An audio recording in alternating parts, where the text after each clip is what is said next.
Bonjour, alors la question du jour, faut-il faire un palier de sécurité? Alors bien sûr c'est conseillé, autrement ça ne s'appellerait pas palier de sécurité. Un palier de sécurité, je rappelle, c'est 3 minutes dans la zone des 3 à 5 mètres, 3 à 6 mètres, peu importe. Alors oui, il faut faire un palier de sécurité tout simplement pour pouvoir dire au revoir à l'eau tranquillement et surtout remonter lentement à la fin de chaque plongée. Je rappelle que dans la zone des paliers, la vitesse est de 6 mètres minutes. Ça veut dire que si vous partez de 6 mètres, il faut 1 minute. Si vous partez de 3 mètres, 30 secondes pour atteindre la surface. Alors, est-ce qu'il y a des cas où il vaut mieux ne pas faire les paliers de sécurité? Eh bien oui, il y a deux cas. C'est le cas où vous êtes perdu, vous êtes en train de dériver. Ça veut dire que si vous faites un palier de sécurité de 3 minutes, vous allez ajouter 3 minutes de dérive, donc 3 minutes d'éloignement. Donc dans ces cas-là, mieux vous faire surface. Et si vous le souhaitez vraiment, vous réimmergez après avoir repéré où était le bateau pour faire votre palier de sécurité en nageant vers le bateau, en palmant vers le bateau. Deuxième cas de figure, un cas de forte houle. En cas de forte houle, qu'est-ce qui se passe? Même si vous suivez le mouvement, vous allez avoir des variations de pression qui vont vous imposer d'utiliser Valsalva pour équilibrer vos oreilles, et ça tout simplement pendant ce temps-là vous faites des légères hyperpressions pulmonaires et donc les bulles d'azote qui ont tendance à s'évacuer par la respiration vont avoir tendance à repartir dans la circulation. Donc dans ce cas-là, votre palier de sécurité devient un palier anti-sécurité puisque l'effet recherché disparaît. L'effet recherché d'un palier, je rappelle, c'est éliminer les microbules d'azote, les bulles silencieuses que l'on a dans notre circulation sanguine. Si vous faites ce mouvement perpétuellement, vous les renvoyez. Donc dans ces cas-là, mieux vaut ne pas faire de palier de sécurité.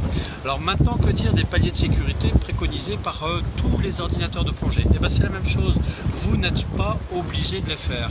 Bien sûr, comme je l'ai dit tout à l'heure, mieux vaut dire au revoir à l'eau tranquillement et remonter lentement de toute plongée. Comme le dit Paddy, Safety Ascent from Every Dive, SAFE, S-A-F-E. Mais attention là aussi, il ne faut pas se sentir obligé de le faire à tout prix. Alors attention notamment à certains ordinateurs qui déclenchent le palier de sécurité à une certaine profondeur donnée.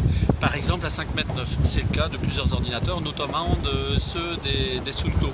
Donc ça veut dire que si vous faites votre plongée à 6 mètres ou à 6,10 m, vous allez éliminer tout l'azote, vous allez éliminer les paliers de décompression obligatoires.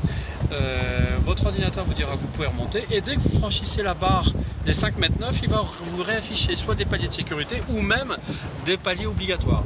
Donc là je conseille à tout plongeur et surtout aux guides de faire, lorsque l'on a ce type d'ordinateur, une fin de plongée plutôt dans la zone des 5 mètres que dans la zone des 6, de manière à être au-dessus de ce seuil fatidique des 6 mètres, des 5,9 m, pour être sûr que lors de la fin de plongée, tout le monde soit bien d'accord pour remonter. Parce que ça, c'est quelque chose qui arrive souvent, ça vous est peut-être déjà arrivé.